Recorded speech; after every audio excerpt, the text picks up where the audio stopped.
and welcome to Rauta's Underground Trio episode closer to 40. This time once again we have 3 different albums, 3 different styles, 2 different parts of the world and all that stuff. So off we go in order that I find personally worst to best. This means we have 1 quite okay album and 2 good ones. That is, according to my opinion, once again. Should you find interest in any of these, of course you go with the given style and all that stuff. Don't take my word for it. My word is for me alone, and my final word. It should not make you to decide which one you like. Now, since we have 3 different styles and this is the order we're gonna go, let's start with the band called Knife. This one comes from Germany, and the style is something called blackened speed metal. Now, I'm not 100% with okay with the chosen subgenre here, because while I find it kind of a true, I also feel like it's a little bit misleading, kind of umbrella term and all that stuff. But let's go with that for the time being. And in case you wonder where I was taking the information from, obviously Metal Archives, where this is listed as such. But yes, this is definitely includes definitely those speed metallic parts, but one could say this is kind of a black trash. So once again, it depends how you define the difference between speed metal, trash metal, whatever. But you have roughly the idea what is going on. So whether it's blackened speed or black trash doesn't really matter. What matters is that this one indeed is high tempo release, flirting with heavy metal, trash metal and beyond, and definitely has those kind of raspy, screamy vocals, which really could be putting this one in various different boxes. Now, as such, this has the kind of old school vibe, and you will definitely love the energy and all that stuff. Coming with nice production and nice songwriting in general, this is something that you could totally imagine yourself sipping some beers with. And that is where the good stuff ends, because unfortunately, while I like the energy, while I like the old school feeling and all that stuff, I find absolutely those pure blood thrash metal bands way better than the kind of combinations. On top of that, this kind of lacks the catchiness, which is very, very much present with a lot of old school heavy metal, speed metal, thrash metal and beyond. And of course, this also lacks the kind of a darkness and sinister feeling of pure blood black metal bands. So this kind of assumes that you're already in with the kind of a crossover take. If you are, this is definitely your cup of tea. But I feel this is missing something. I mean, it's already quite there, but being with the second album and all, I think these guys still need to figure it out. You know, make the songs with more impact and all that stuff.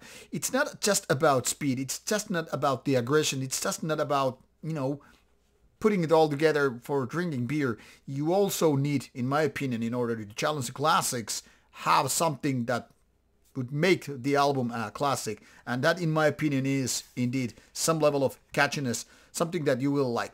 Yeah, this is the song I want to go the chorus parts with and all that stuff. The second album in the pile is from Australia. This is the debut album of Krvna, with the title called Sempinfernus.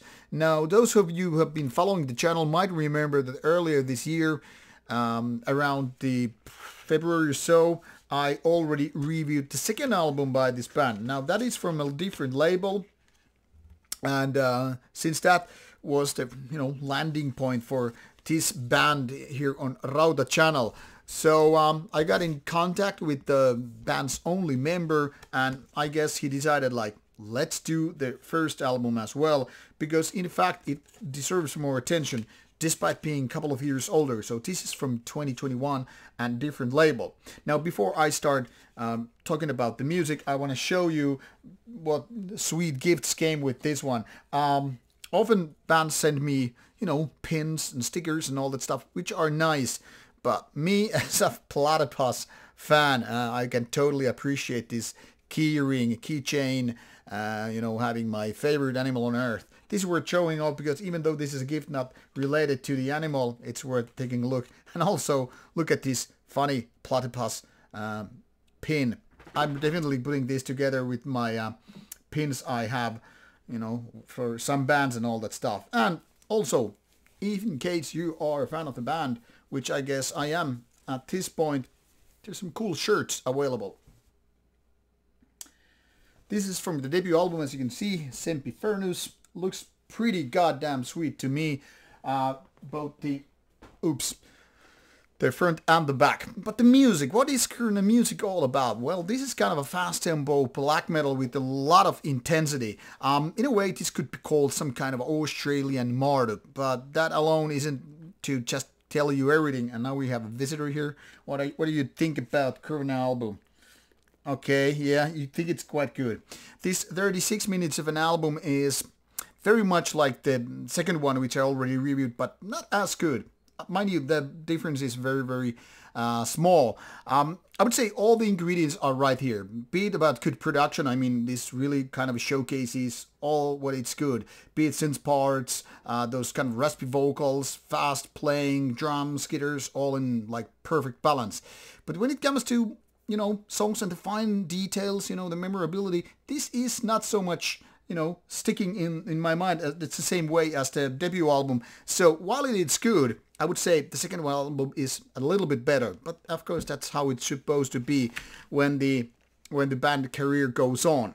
And this takes us to the last band and release on this video. This one is Silent Skies, Dormant. This is not metal at all, so those who are just metal to the bone and nothing else might just be turned off by this one. This is by Evergrey vocalist Tom S. Englund, being the vocalist. What a beautiful and charismatic voice he has.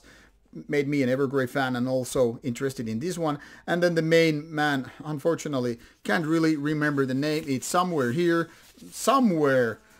Sorry for not giving credit, but sometimes it's hard to just remember the names like that.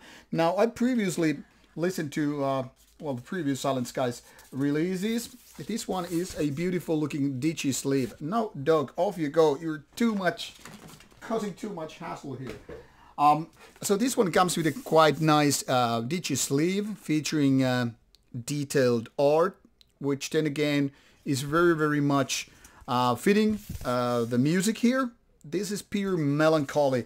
One could say it's a kind of sissy music, and I guess in a way I would say yeah, certainly, because this is all about melancholia on the map. These songs are not happy tunes. They're kind of filled with grief and sadness and, you know, darker parts, but at the same time this is very, very soft, meaning that the music here is done with piano and, well, other keyboard parts.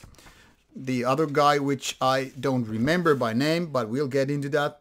And then Tom S. Englund doing the vocals. Comes with a nice cardboardish booklet. You can already feel the thickness of the paper, which is very, very tactile, like we like to say.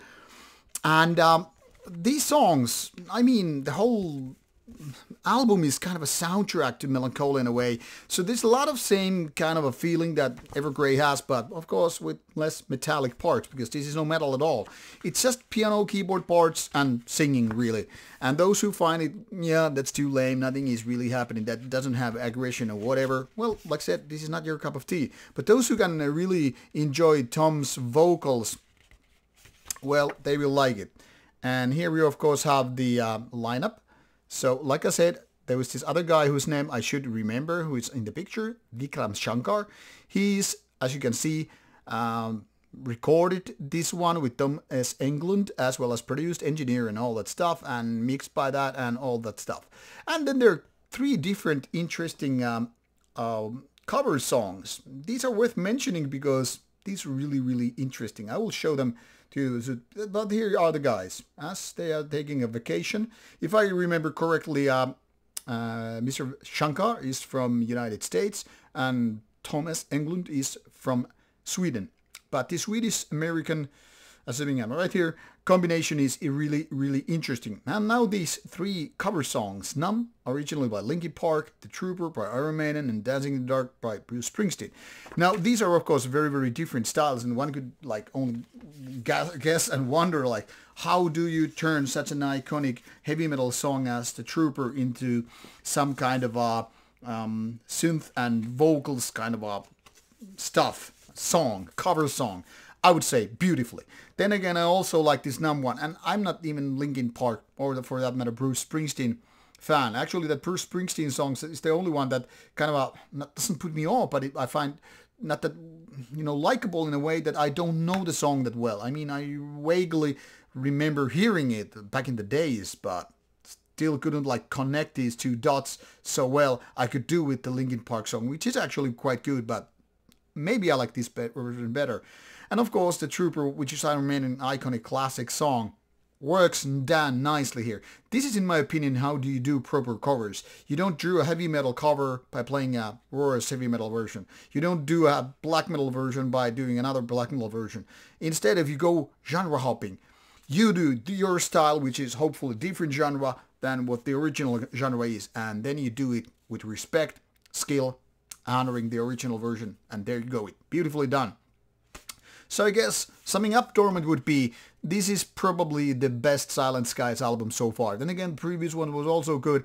The first one, I think that was more of a demo version of what these two albums later on are. So by now, I think Silent Skies has totally marked its, well, footprints on the map, so to say, and this is definitely for those who are both fans of Englund's voice as well as Shankar's recording and songwriting skills.